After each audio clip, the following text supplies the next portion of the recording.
The information and opinions presented in this podcast are based on research done at a particular point in time. The fields of medicine, surgery, psychology, etc. are constantly evolving as new studies and movements happen. Please take into account the year of any particular episode's publication, and as new information presents itself, we will do our best to release updated episodes on the topics. Listener discretion is advised for references to medical terminology of body parts. Unless otherwise stated, no one speaking on this podcast is a medical or legal professional and cannot provide medical or legal advice. Welcome to the Trans Field Guide.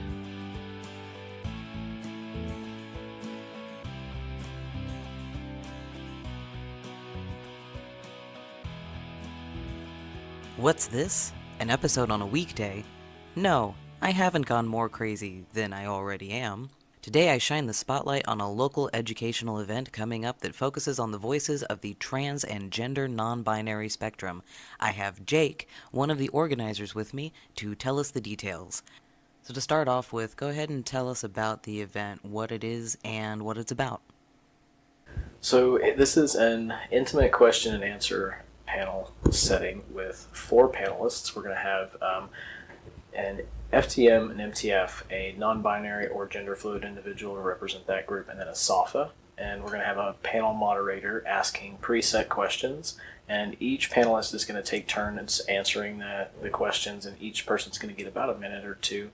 And we just want to promote education and awareness of safe handling of trans persons' information and kind of just how to interact with people. And I think learning about just who these people are and how they live in this world and the walk that they've had to walk to get here will just kind of do a lot of that on its own, you know. We have some pretty good questions set out, but I think when everybody kind of gets going and talking, everybody just kind of telling their stories, you know, it's just, everything's going to kind of just take care of itself. I love how that happens. So, what's the location of the event? Celebration Community Church in downtown Fort Worth, it's at 908 Pennsylvania, is going to be hosting our question and answer panel. They just recently got a new pastor installed. Joreen Swift is our new pastor, and she is a cisgendered female who has, after she retired from her pastorship at her previous church, decided that she had one more church in her, and she has worked with the LGBT community for quite some time, and she said she just felt this calling. She sought out on the internet a place to kind of cater to that and answer it, and she found us, and our application was up, and she said when she read it, she just knew. She was like, yep, this is where I need to be. So our pulpit search committee got together with her, and we're reading her up as quickly as she can. I've never met a cisgendered woman like this person who just wants to know absolutely everything and anything that there is LGBTQ. And so we're all doing our best to, you know, bring her into the know so that she can help us push all of our ministries with our communities as far forward as we possibly can.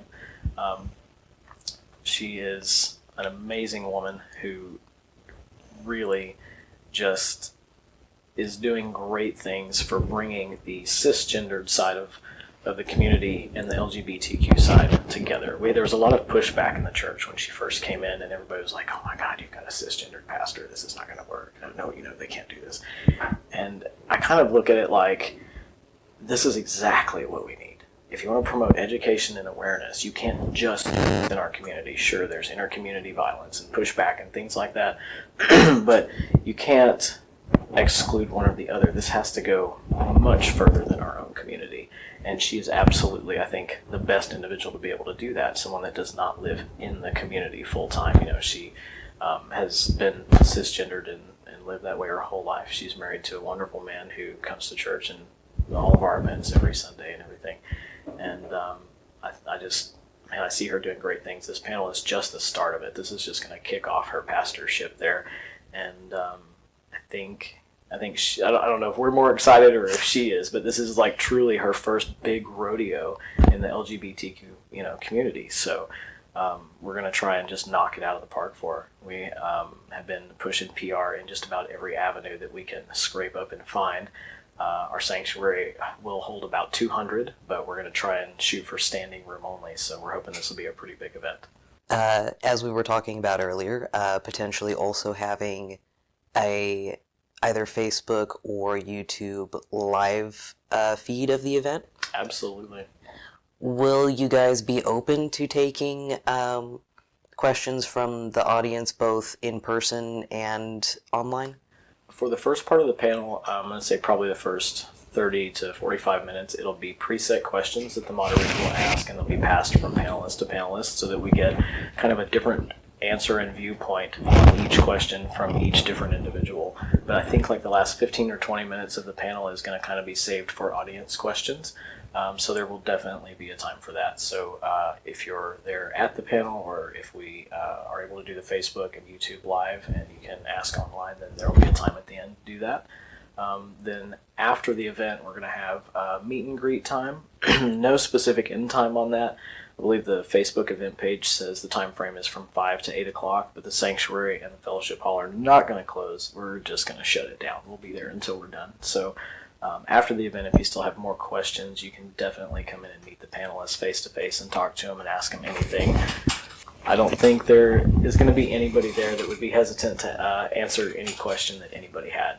Everybody on the panel is very much publicly out and ready to just dispel all negativity and anything surrounding our entire community. We're ready to just dispel the shadows and shed some light on it and educate people as much as possible, because I truly believe education and just teaching is the only way to do that. And you have to talk to do that, and you have to be out to do that. So everybody there is going to be out and open and just ready to answer questions.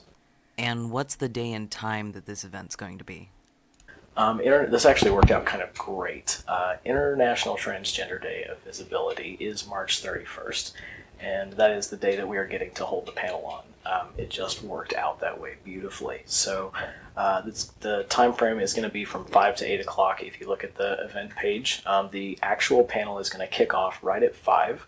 And like I said, there's no end time. So if you want a good seat, get there early. I think the sanctuary is probably going to be open somewhere between 3:30 and 4 o'clock. But you will definitely be able to get in early and get a good seat if you want, because we're expecting a pretty large turnout. So just come early and get you a good spot, and we'll kick it off right at 5. Awesome.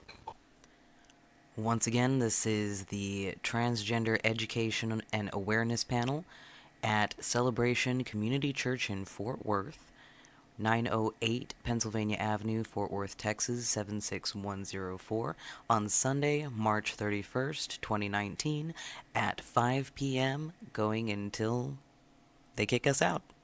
Hope to see you there. Like this episode? Tell someone about it. Have any questions or concerns? Please feel free to send an email to transfieldguide@gmail.com. Also be sure to subscribe to keep up with the latest episodes. Stay safe, and remember, I'm proud of you.